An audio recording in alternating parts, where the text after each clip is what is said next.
guys, nagkamali kasi ako eh. Kaya binura ko eh. Baka pagkawalan ako ni baby yan. Diba? Nasabi ko sa'yo. Kasi si baby guys, professional kasi yun eh. So, diba? Kasi ako, professional din naman ako. Kaya lang, puro sa kalokohan lang. O, diba? Yan ang tunay. O, diba? Kaya, lagi mong, baby, ba't kinakalat ba na wala na tayo? Bakit ba? Sinasabi ko sa'yo ha. Hindi naman nawawala yung pag-ibig sa'yo eh. Sinasabi ko sa'yo yan ha. Pag hindi pa kita nakita nagpakasal, sinasabi ko sa'yo, mahal pa rin kita hanggang ngayon. O, diba? Hindi pa naman kita nakakita kinasal kasi ibang tao eh. O, diba? Ba't ayaw mo ipakita? Ayaw mo ako imbitahin? Bakit ba? Hindi naman ako malakas kumain ha.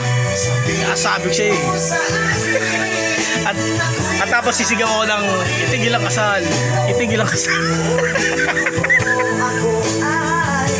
O diba yun siya sabi ko eh.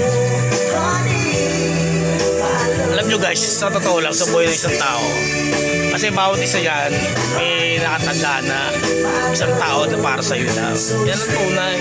Kaya lang hindi ko lang masabi mamaya yung nakatanda na sa'yo namatay na maaga. O diba yun ang hindi natin masabi kasi may mga ganun eh. Kasi may mga ikaw kasi pumipili ng mangyayari sa buhay mo eh. Kung sa totoo lang, yun ang paniniwala ko sa sarili ko. Kung gusto mong maging masamang tao, gusto mong maging mabuting tao, yan ang tunay. Ikaw gagawa niyan. O diba?